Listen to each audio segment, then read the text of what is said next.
Camerounaises, Camerounais, mes chers compatriotes, nous voici parvenus au terme de l'année 2020. L'année 2020 a été, comme les précédentes, une année éprouvante de plus pour le Cameroun. Dans notre pays, les années se suivent et se ressemblent désormais. Elles continuent d'être marquées par le déclassement avancé d'un pays pourtant si riche et porteur d'une flamme unique dont l'incandescence prochaine marquera la renaissance de l'Afrique. Sur le chemin vers ce sursaut camerounais, les épreuves de l'année 2020 se déclinent en 4 points principaux. Premièrement, l'enlisement de la situation dans les régions du nord-ouest et du sud-ouest, empêtrées qu'elles sont encore dans une guerre civile provoquée et entretenue par M. Paul Biya. Deuxièmement, la régression sociale du pays, illustrée notamment par l'accentuation de la paupérisation déplorable de l'écrasante majorité des Camerounais. Troisièmement, par la dégradation de la situation économique et du climat des affaires. Quatrièmement, enfin, 2020 aura été l'année du glissement du régime RDPC vers un despotisme assumé, marqué notamment par l'ensauvagement de l'ensemble de l'appareil de l'État, lequel a institutionnalisé la répression et les violations graves des droits et libertés de la personne humaine de manière décomplexée et persistante. Mes chers compatriotes, en 1982, M. Paul Biya a hérité de son prédécesseur Amadou Ahidjo d'un pays apaisé, stable et prospère, dans lequel, après des années de lutte nationaliste sanglante et une dictature féroce, on s'était désormais tourné vers un développement global du pays, induisant l'élévation progressive et sensible du niveau de vie des populations. Ces temps sont désormais si lointains, car malheureusement, en près de 40 ans de pouvoir absolu, M. Biya et son parti, le RDPC, ont méthodiquement déconstruit tous les acquis d'hier, notamment l'unité nationale, le vivre ensemble et un tissu économique et industriel sans équivalent en Afrique francophone. Le Cameroun a été transformé en un pays en guerre dans lequel une insécurité chronique se le dispute à un tribalisme d'État et la haine ethnique assumée. C'est donc avec le cœur lourd que je suis obligé, pour la 5e année consécutive, d'évoquer le désastre dont les régions du nord-ouest et du sud-ouest continuent d'être le théâtre et où se joue désormais le destin de notre pays en tant que nation unie.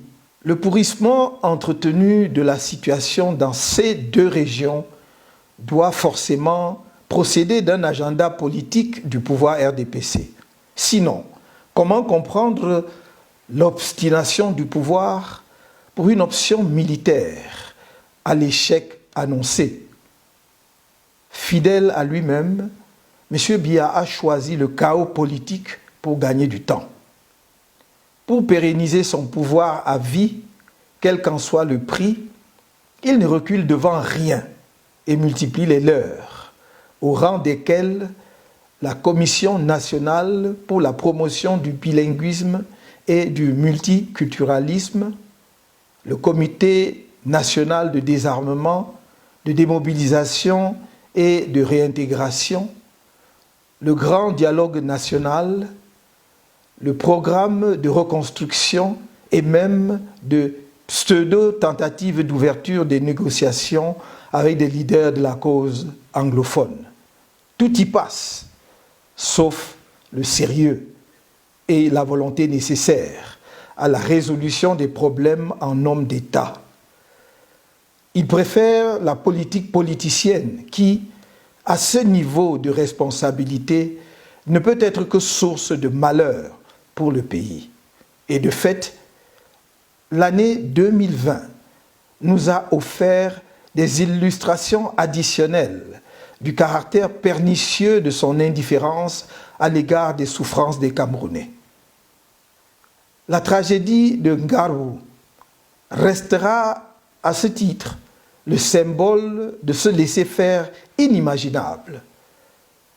Le massacre qui y a été perpétré le 14 février 2020 sur des populations civiles innocentes et inoffensives, parmi lesquelles des bébés et des femmes enceintes, restera assurément l'une des tâches indélébiles de la tragédie de la sale guerre qui se poursuit dans les deux régions martyrisées. Je réitère la demande d'ouverture d'une enquête internationale sur ces massacres de Ngarbou et sur tous les autres massacres de civils perpétrés dans les régions du nord-ouest et du sud-ouest, y compris la tuerie des enfants en quête d'éducation survenue le 24 octobre 2020 au complexe scolaire privé Mother Francisca International Bilingual Academy, Mofriba de Kumba. Je saisis cette occasion pour exprimer mes condoléances les plus attristées et l'expression de ma sympathie émue aux familles des victimes de ces tragédies à répétition. Comme vous le savez, je n'ai cessé de proposer une solution concrète pour la résolution de cette crise devenue une détestable guerre fratricide. Cette solution se décline en 3 points principaux. L'instauration immédiate d'un cessez-le-feu, la libération immédiate de tous les prisonniers de la crise anglophone, y compris M. Sisikou Ayoub Tabé et ses camarades, l'ouverture d'un dialogue politique inclusif impliquant tous les acteurs pour débattre de toutes les questions, y compris celle de la forme de l'État et de la réforme consensuelle du système électoral, afin de permettre aux populations de se doter de dirigeants légitimes. Il faut en effet dialoguer avec tous les Camerounais sans exception, y compris ceux qui défendent pour le moment la thèse de la sécession. L'insécurité au Cameroun ne se limite pas, hélas, aux seules régions du nord-ouest et du sud-ouest. Elle continue de sévir dans les régions septentrionales du pays où les populations de l'extrême nord en particulier subissent les assauts devenus endémiques de la secte Boko Haram malgré les efforts de nos forces de défense. Les souffrances et les sacrifices de nos soldats ainsi que de nos populations dans le septentrion sont, on doit le redire, la conséquence dramatique de la faute politique grave du pouvoir qui, depuis presque 4 décennies, a choisi d'abandonner ces populations et des parties entières du territoire national à la merci de prédateurs divers. Mes chers compatriotes, aux autres nombreux défis déjà présents au Cameroun, l'année 2020 a été marquée par l'irruption de la pandémie de la Covid-19 dans notre pays. L'apparition de cette pandémie a mis en évidence les ombres et les raies de lumière de notre société. D'un côté, la Covid-19 a confirmé l'impréparation notoire du gouvernement à anticiper les catastrophes ou à y faire face avec l'efficacité qu'on est en droit d'attendre de toute administration publique responsable. Passé la phase initiale catastrophique, le gouvernement a déployé sa propagande habituelle, faite de gesticulations et d'incantations orchestrées pour masquer des entreprises de corruption et de détournement des fonds publics. Des scènes déplorables de ce spectacle nauséabond d'enrichissement sans vergogne sur la misère des Camerounais se déroule encore sous nos yeux dans l'impunité totale. Cette situation est d'autant plus regrettable que la pandémie est loin d'avoir été maîtrisée et que l'avenir immédiat pourrait s'assombrir, non seulement en raison de la propagation en cours de nouvelles variantes du virus, mais aussi de l'urgence à disposer de ressources financières adéquates pour le déploiement en temps utile des vaccins. D'un autre côté, la survenance de la COVID-19 a permis de montrer le sens de la solidarité et de la générosité de notre peuple, de donner la mesure de ce que nous pouvons réaliser ensemble, par-delà les différences politiques, ethniques ou religieuses, quand nous sommes unis autour d'une cause et mobilisés derrière un leadership légitime et inspirant confiance. Nous avons ainsi pu, dans le cadre de l'initiative citoyenne et non partisane Survie Cameroon Survival Initiative, SCSI, que j'ai lancée le 3 avril 2020, conçu et rendu opérationnelle une opération humanitaire d'urgence et d'envergure historique qui a permis de porter assistance aux populations camerounaises désorientées et abandonnées à elles-mêmes face à la pandémie de la COVID-19. Cette opération a été rendue possible grâce à la mobilisation sans précédent des Camerounais de l'intérieur et de la diaspora. Je tiens à redire ici toute ma gratitude à tous nos compatriotes et aux amis de notre pays qui ont répondu à notre appel. Je tiens aussi à féliciter le président du comité de gestion de SCSI, M. Christian Penda Ekoka, pour avoir accompli la mission que je lui ai confiée avec détermination, engagement et dans la transparence vis-à-vis du public. Ma reconnaissance va enfin aux soldats de la solidarité nationale qu'ont été les nombreuses équipes de bénévoles de SCSI au Cameroun et en diaspora pour les sacrifices consentis dans l'adversité pour donner plein effet à l'initiative. En dépit des difficultés rencontrées, les buts de SCSI ont été largement atteints à la grande satisfaction de nos compatriotes. Sa mission ayant été accomplie, l'opération humanitaire d'urgence, SCSI, cessera ses activités opérationnelles au 31 décembre 2020. Car SCSI n'a jamais eu pour vocation de devenir une entité permanente. Les activités du comité de gestion qui est en place vont donc se recentrer sur la clôture administrative de SCSI.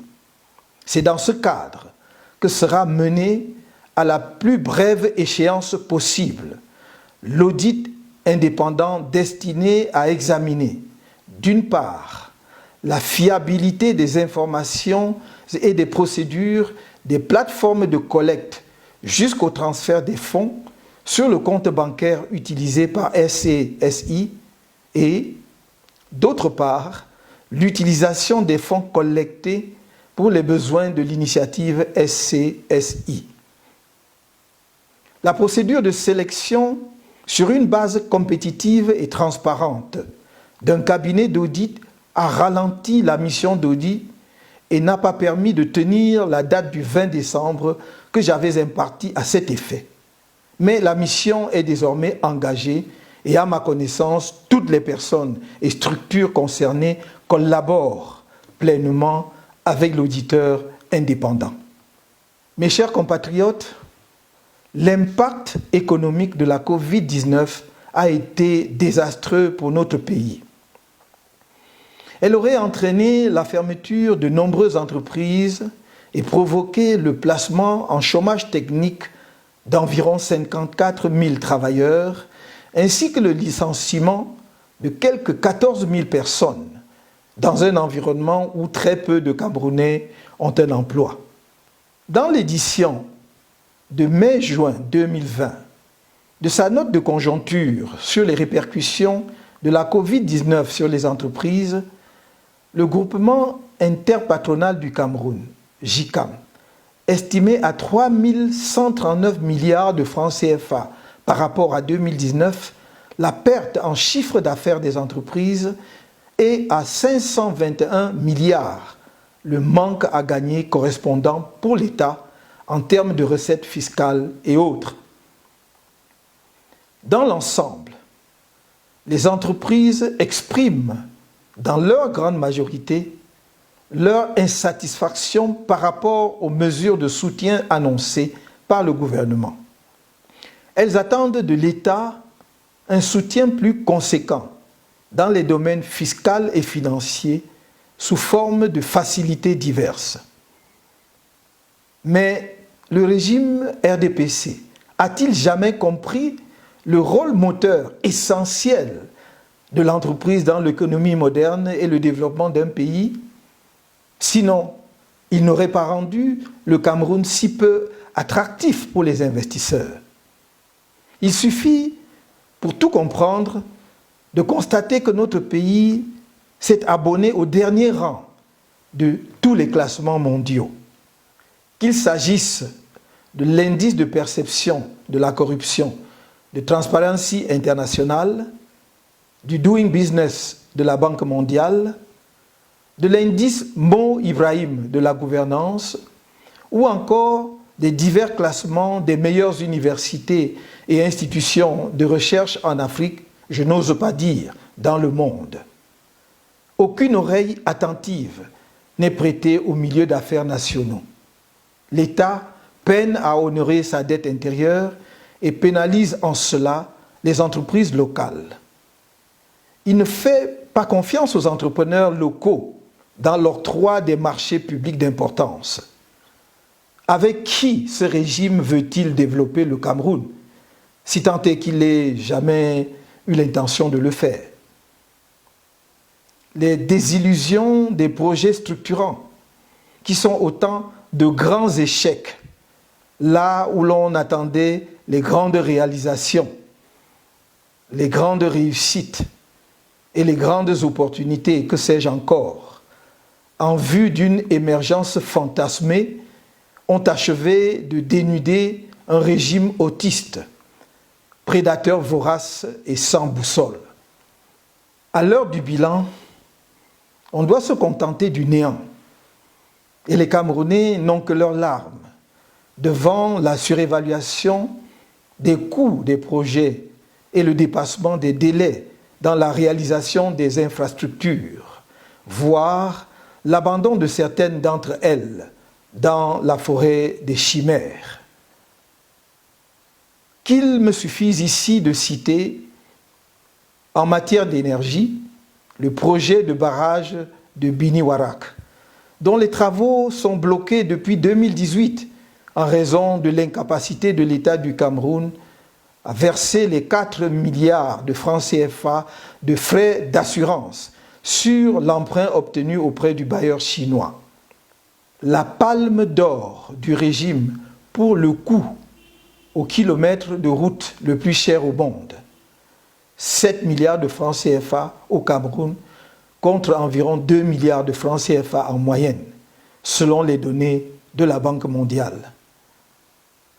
L'autoroute Yaoundé-Douala, commencée en 2014, et les 11 km de la bretelle Yaoundé-Simalène, entamée la même année, demeurent des arlésiennes. La fin de la construction est annoncée pour 2024 et, entre-temps, le coût de construction de chaque kilomètre sera passé à 42 milliards de francs CFA, un nouveau record absolu. Oui, mes chers compatriotes, pendant que quelques-uns s'enrichissent par la corruption, le clientélisme et la gabegie institutionnalisée par l'État RDPC, la paupérisation de la grande majorité des Camerounais s'accentue. Le rapport sur l'indice du développement humain 2020 publié par le Programme des Nations Unies pour le développement qui analyse les données couvrant l'année 2019, donc avant l'apparition de la Covid-19, est révélateur à cet égard. Il montre en particulier que le Cameroun est un pays profondément inégalitaire qui se situe largement au-dessus de la moyenne des pays à indice de développement humain comparable, tant à l'échelle mondiale qu'en Afrique subsaharienne. Le rapport fait enfin état de ce que nous voyons tous au quotidien, à savoir un indice de pauvreté multidimensionnel catastrophique, avec 64,6% de la population vivant soit en situation de pauvreté multidimensionnelle, soit considérées comme des personnes vulnérables à la pauvreté multidimensionnelle. La régression sociale s'accentue à un rythme effrayant, la pauvreté se concentrant de plus en plus dans les régions de l'extrême nord, du nord-ouest et du sud-ouest du pays.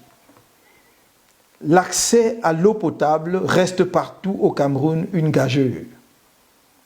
La disponibilité de l'électricité, même dans les localités supposément connectées au réseau électrique, est intermittente. L'accès aux soins de santé de base demeure hors de portée pour la grande majorité de nos concitoyens des villes comme des campagnes. Le tableau économique et social ne cesse donc de s'assombrir du fait des insuffisances du leadership du pays. Et pourtant, des solutions existent et sont à notre portée et à la mesure tant de nos ressources que du génie propre de notre peuple. Un Cameroun libéré de la pauvreté reste en effet possible. Un Cameroun reprenant les chemins de la croissance et solidaire demeure possible. Ce Cameroun-là n'est pas celui que nous offre le régime en place, qui est plus que jamais incapable de donner à la nation un cap qui vaille, en particulier à notre jeunesse nombreuse et si talentueuse. Mes chers compatriotes, l'ensauvagement de l'appareil d'État, toutes institutions confondues, a franchi en 2020 un nouveau cap qui nous mène droit vers un totalitarisme décomplexé. Au Cameroun de M. Biya, le cynisme a atteint de nouveaux sommets. Non seulement on massacre, mais on interdit aux victimes des massacres et à tous les autres Camerounais d'exprimer leur douleur, leur désapprobation de la guerre fratricide qui saigne le pays et leur condamnation du hold-up électoral, de la corruption et des atteintes à la fortune publique. En 2020, pour avoir osé, par des marches pacifiques à travers le pays, le 22 septembre, dénoncer les errements de M. Paul Biya et de son régime et proposer des solutions de sortie de crise, des milliers de Camerounais ont été brutalisés par la soldatesque du régime, torturés, mutilés et, pour 556 d'entre eux, détenus de manière illégale et arbitraire. À ce jour, 137 de ses compatriotes croupissent encore dans les geôles du régime, parmi lesquels 113, tous des civils, comparaissent devant des tribunaux militaires pour des chefs d'inculpation aussi vides que ridicules par certains aspects, tels que tentative de révolution, rébellion, défaut de carte nationale d'identité, attroupement aggravé, tentative d'insurrection en coaction, conspiration, outrage au président de la République, etc. Parmi ses compatriotes se trouvent des personnes kidnappées avant ou après les marches pacifiques, auxquelles beaucoup n'ont même pas pris part. Ces compatriotes encourent, pour beaucoup, la peine de mort. Parmi ces personnes figurent, entre autres, le professeur Alain Foguetédon, trésorier national du MRC, M. Olivier Bibou Nissak, conseiller et porte-parole du président national du MRC, M. Pascal Zamboué, secrétaire national en charge du développement et de l'inspection du MRC, Madame Assomo, ménagère, M. Béas, jeune chef d'entreprise, pour n'en citer que quelques-uns. Ses compatriotes ont retrouvé dans les geôles du régime M. Mamadou Yacouba Mota, premier vice-président national du MRC, otage politique fait prisonnier à la suite des marches blanches du 1er juin 2019. À tous ses compatriotes, victimes de l'appareil répressif d'une dictature déclinante, je redis toute ma solidarité et mes encouragements dans cette nouvelle épreuve sur le chemin de la libération de notre pays. J'exige une fois de plus la libération immédiate et sans condition de toutes les personnes arrêtées avant, pendant et après les marches pacifiques du 22 septembre 2020. Comme l'ont relevé un groupe d'experts indépendants du Haut Commissariat des Nations Unies aux droits de l'homme, le 12 octobre 2020, je cite, « La violence contre les manifestants a été disproportionnée avec utilisation de gaz lacrymogènes et des canons à eau pour les disperser violemment. Le gouvernement a également déployé un dispositif de force de sécurité important pour empêcher les manifestations pacifiques. » Fin de citation. Les mêmes experts ont fait part de leurs préoccupations à l'État du Cameroun et lui ont rappelé, je cite, qu'en vertu du droit international, tout individu a le droit d'organiser des réunions et de participer à des réunions pacifiques, de s'associer avec d'autres et de prendre part à la vie publique. Aucun de ces actes n'est un crime et le Cameroun devrait célébrer et accepter la dissidence car une véritable démocratie prend en compte les demandes de la population au lieu de les réprimer. Fin de citation. C'est le lieu pour moi d'adresser à nouveau mes chaleureuses félicitations aux populations camerounaises qui sont sorties massivement le 22 septembre 2020 pour exprimer leur opposition à la poursuite de la guerre civile dans les régions du nord-ouest et du sud-ouest et au maintien d'un système électoral inique qui rend impossible l'expression démocratique du peuple camerounais. Nos populations ont fait preuve d'un courage héroïque face à un déploiement sans précédent de la machine répressive du régime, digne d'une situation d'état de siège. Par leur comportement pacifique exemplaire, même devant la charge barbare et injustifiée des forces répressives, ces populations ont fait montre de leur maturité politique, de leur sens de responsabilité patriotique et de leur civisme dans l'expression de leur profond désir de changement dans la paix et le respect de la Constitution de notre pays. Le 22 septembre 2020, des journalistes ont également été victimes d'actes de torture par les forces de répression déployées par le régime, augmentant ainsi la liste des journalistes et des lanceurs d'alerte victimes de la barbarie du régime. 2020 s'achève aussi sans que justice ne soit rendue au journaliste Samuel Ouazizi, dont la mort a tout l'air d'une affaire d'État. À maintes reprises, au cours de l'année 2020, les droits des avocats dans l'exercice de leur profession ont été impunément violés.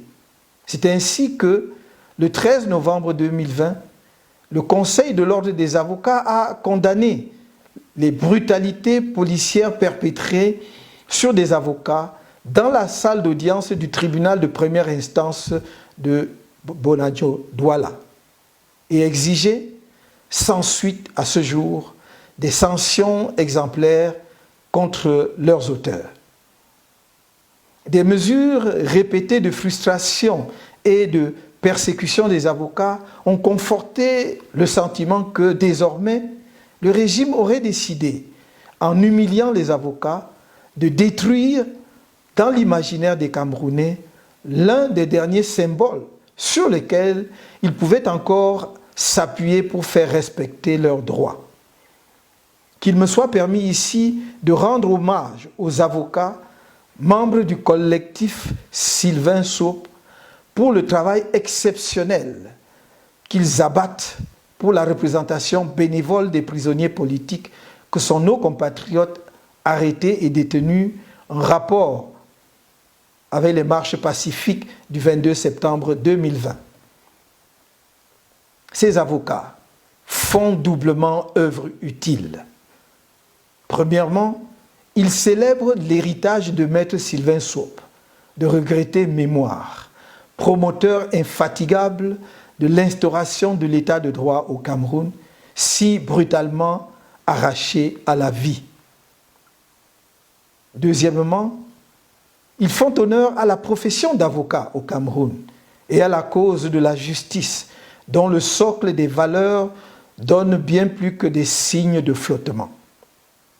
En effet, à un moment charnière de l'histoire de notre pays, où l'institution judiciaire s'est trouvée en capacité de contribuer au renforcement de l'état de droit et de la démocratie au Cameroun, en faisant prévaloir la force du droit, une certaine justice camerounaise a pris fait et cause pour le droit de la force et l'injustice, en s'érigeant en un pilier de la dictature. L'histoire le retiendra. L'histoire retiendra aussi que c'est avec la complicité d'une certaine justice que des centres de torture dignes des pires dictatures accomplissent leur sale besogne au cœur de la capitale de notre pays et de nos autres cités.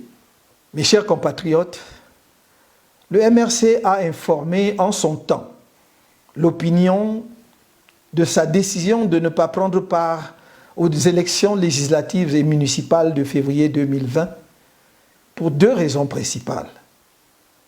Le refus du pouvoir de trouver une solution politique à la crise dans le nord-ouest et le sud-ouest et son refus d'une réforme consensuelle du système électoral. Suite à l'appel au boycott qu'il a lancé à cette occasion, le taux de participation au scrutin a été historiquement le plus bas qu'ait jamais connu le Cameroun et a entaché d'illégitimité les élus de ce scrutin. Comme à ses habitudes, le parti au pouvoir s'est octroyé des majorités à sa guise, même dans les contrées vidées de leurs électeurs pour cause de guerre. À en croire la propagande officielle, la mise en place des exécutifs régionaux enclenchera le développement automatique du Cameroun. C'est de la fantasmagorie. Chacun peut voir que ces exécutifs régionaux sont inféodés au système qui les a créés et qu'il s'agit d'une simple démultiplication des structures politico-bureaucratiques de l'État RDPC qui reproduiront à l'échelle régionale les nombreux travers du régime. Le transfert des ressources sera une gageure, non seulement à cause des difficultés financières de l'État qui iront en s'aggravant, mais parce que la bureaucratie centrale aura du mal à se dessaisir d'une partie importante de sa rente. Le plus dur est à venir. Jusqu'à ce que nous parvenions à destination, la résistance nationale va se poursuivre et s'intensifier. Car rien, jamais rien n'a arrêté et n'arrêtera un peuple debout, en marche pour sa libération. Les marches ne sont pas une activité permanente d'un parti politique. Elles sont un moyen d'expression démocratique garanti par notre Constitution. Elles reprendront chaque fois que nécessaire. Pour le reste, nous devons nous atteler au travail politique d'information et de sensibilisation de nos compatriotes sur le sens de la résistance nationale et les perspectives de la renaissance du Cameroun, les préparer aux échéances électorales à venir, car le changement dans la paix et par les urnes reste notre option fondamentale. C'est pourquoi la lutte pour la réforme du système électoral demeure cruciale et ne sera jamais abandonnée tant qu'elle n'aura pas abouti. Le chemin peut sembler long, mais la victoire est certaine. Nous devons rester plus que jamais mobilisés. Je sais le prix que l'appareil répressif de M. Biya fait payer à tous les compatriotes qui osent rester debout et qui se battent pour un Cameroun nouveau. Je sais la souffrance de nos valeureux compatriotes de la diaspora, désormais interdits de fouler le sol de la mère patrie, par celui-là même qui disait, il y a près de 40 ans, que les Camerounais n'avaient plus besoin de quitter leur pays pour exprimer leurs opinions. Je connais les difficultés de ces compatriotes qui ont perdu leurs emplois en raison de leur combat pour un Cameroun uni et prospère. Je sais la pression que les uns et les autres subissent pour éteindre la flamme qui en eux brûle pour un avenir meilleur pour tous les Camerounais. À tous ces compatriotes-là, je rappelle que les heures les plus proches de l'aurore sont les plus sombres de la nuit. L'aube de la renaissance du Cameroun se rapproche. Arc-boutés sur leurs privilèges, nourris par la sueur et le sang des Camerounais, les forces de la nuit tentent leur baroud d'honneur en déployant leur arsenal classique de répression par-ci, de propagation du discours de division et de haine par-là, de guerre civile ailleurs. Malgré tout, un jour nouveau est en train de poindre au Cameroun. Un peuple s'est levé. Un mouvement est en marche. Rien, mais alors rien ne pourra l'arrêter.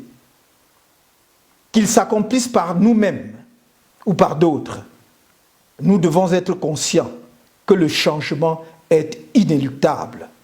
N'oubliez jamais, le sort de notre pays dépend de nous, collectivement, solidairement, et de nous seuls. Ne l'attendez pas d'un individu seul, quel que soit son courage et sa détermination, ni d'une quelconque puissance étrangère, quelle que soit son amitié pour notre pays. Quant à moi, je continuerai de faire ma part, que chaque Camerounais fasse la sienne. Bonne et heureuse année 2021. Que pleuve sur vous et vos familles une pluie de grâce tout au long de cette année nouvelle. Et que la paix soit sur notre pays. Que Dieu bénisse le Cameroun.